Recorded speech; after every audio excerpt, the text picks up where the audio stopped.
దీనికి సంబంధించి జనసేన నాయకులు ఏమనుకుంటున్నారు? అట్లే మెగా డిఎస్సికి సంబంధించి చంద్రబాబు గారు ఇచ్చిన మాట నిలబెట్టుకున్నారు, తొలి సంతకం చేశారు. దాని గురించి కూడా ఏమనుకుంటున్నారు?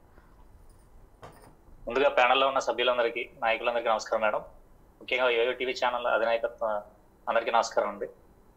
ఈరోజు ఏదైతే చారిత్రాత్మక దినంగా మనం చెప్పుకోగలుగుతాం, ఎందుకంటే బాబు వస్తుంది జాబ్ వస్తుందని ఒక స్లోగన్ ఉంది. తెలుగుదేశం మా మిత్రపక్షం, మా మిత్రులు ఈరోజు ఎవరైతే అధికారంలో మేమందరం కలిసి ఈరోజు ఒక నియంత పాలనే తరిమి కొట్టి ఏదైతే మంచి తీసుకురావాలనే ఉద్దేశంతో మేము చేయము.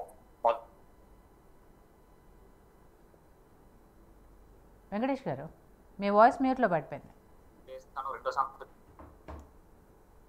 రామనాయుడు గారు కూడా మొదటి సందర్భం మెగా డిఎస్సీ చేయడం, నిరుద్యోగులు ఈ రోజు చాలా ఇబ్బందులు పడుతున్నారు, బాధపడుతున్నారు. ఎందుకంటే నేను కూడా ఒక నిరుద్యోగిని, చదువుకుని ఈ రోజు నాలాంటి చాలా నా స్నేహితుల్లోనే చాలా మంది నిరుద్యోగులు ఉన్నారు. వాళ్ళందరితో ఉన్న సఖ్యతను బట్టి మేము కూడా ఆలోచించాం. ఎందుకంటే మా వయసు 30 దాటేస్తుంది కాబట్టి ఇంకొక 2-3 సంవత్సరాలకు కూడా ఈ డిఎస్సీ పెట్టకపోతే మాలాంటి నిరుద్యోగులు, నాలాంటి యువత కూడా చాలా కోల్పోతారని ఆలోచనతో ముందు చూపుతోటి ఈరోజు చంద్రబాబు నాయుడు గారు, కూటమి గవర్నమెంట్, మా పవన్ కళ్యాణ్ గారు అందరూ కలిసి తీసుకున్న ఈ నిర్ణయాన్ని రాష్ట్రం మొత్తం నిరుద్యోగ యువతంతా హర్షిస్తుంది. అవి కొన్ని పోస్టులే కావచ్చు, మళ్ళీ విస్తరణ కూడా ఉంటది. కాబట్టి ఈ రోజు ఏదైతే మెగా డిఎస్సీ అనేది మాత్రం చాలా అవసరం ఈ రాష్ట్రానికి. అదేవిధంగా అన్న క్యాంటీన్, ఇలా ఈ రోజు ఏదైతే సంతకాలు జరిగిన వాటి గురించి మాట్లాడుకోవాల్సి వస్తాయి. అన్న క్యాంటీన్ అనేది మాది పాలకొల్లు నియోజకవర్గం. మా మంత్రి గారు నిమ్మల రామానాయుడు గారు మాకు మినిస్టర్ అయ్యారు ఈ రోజు, ఇరిగేషన్ మినిస్టర్ గా. ఆయన మా మంత్రిగా, మా ఎమ్మెల్యేగా అధికార పార్టీలో లేకపోయినా సరే దాదాపు 5 సంవత్సరాలుగా ఆయన సొంత డబ్బులతోటి నిధులు సేకరించి అన్న క్యాంటీన్ రన్ చేసిన వ్యక్తి మా లోకల్ స్థానిక మంత్రి గారు. అదే అన్న క్యాంటీన్ మేము డైలీ చూసేవాళ్ళం. మేము సామాన్యంగా తిరిగే కార్యకర్తలం కాబట్టి మేము చూసేవాళ్ళం మేడం.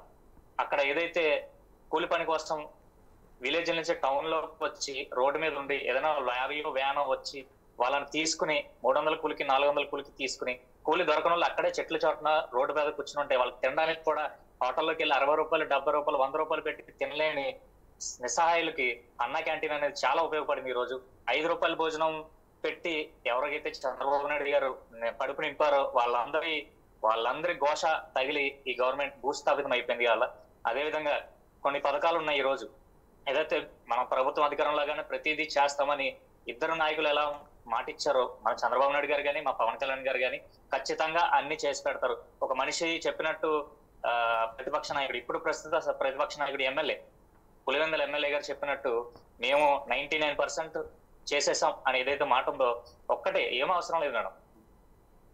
ఆయన సీట్ ఎక్కగానే అమ్మ మనం వచ్చిన వారం లోపే సిపిఎస్ రద్దు చేసేస్తామమ్మా అన్నారు. అది హామీ కాదా?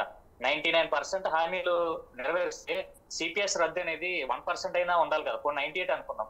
అలా చాలా హామీలు ఇచ్చి మాట తప్పడు మనం తిప్పడు అనే నాయకుడు ఈ రోజు 11 సీట్లకే కూర్చున్నాడు. నేను చెప్పదలుచుకున్నది ఒకటే మేడం, రానున్నాయి మంచి రోజులు. ఏదైతే మంత్రివర్గ విస్తరణ జరిగిందో, మాకు మా మిత్రులు తెలుగుదేశం నాయకుల దగ్గర నుంచి 3 మంత్రి పదవులు వచ్చినాయి. అందులో కీలకంగా మా నాయకుడు మా పవన్ కళ్యాణ్ గారికి డిప్యూటీ సీఎం, మా జన సైనికులు కోరుకున్నట్టు, మా కింద స్థాయి కార్యకర్తల దగ్గర నుంచి జన సైనికులు, నాయకులు అందరూ కోరుకున్నట్టు ఉప ముఖ్యమంత్రి ఈ రోజు ఇచ్చి మా పార్టీ గౌరవం ఇచ్చారు. అదేవిధంగా కీలకమైన శాఖలు మా జనసేన నాయకులకు అప్పగించారు. ఈ గవర్నమెంట్ ని 100కి 100% మరో 20 సంవత్సరాలు కూటమి గవర్నమెంటే అధికారంలో ఉండే విధంగా మా పాలన ఉండబోతుంది. గ్రామ స్థాయిలోకి ఈ రోజు చొచ్చుకుపోయాం.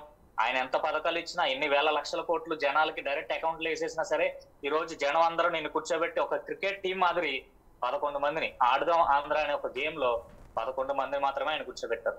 సో కీలకమైన పదవులన్నీ జనసేన తెలుగుదేశం పంచుకున్నాయి. ఖచ్చితంగా దేశం మొత్తం ఆంధ్రప్రదేశ్ వైపు చూసేలాగా మేము ఈ రాష్ట్రాన్ని ముందుకు తీసుకెళ్తామని జనసేన పార్టీ తరఫున రిప్రజెంటేషన్ గా నేను తెలియజేసుకున్నాను. బాబు గారు, చంద్రబాబు గారు ప్రమాణ స్వీకారం చేశారు.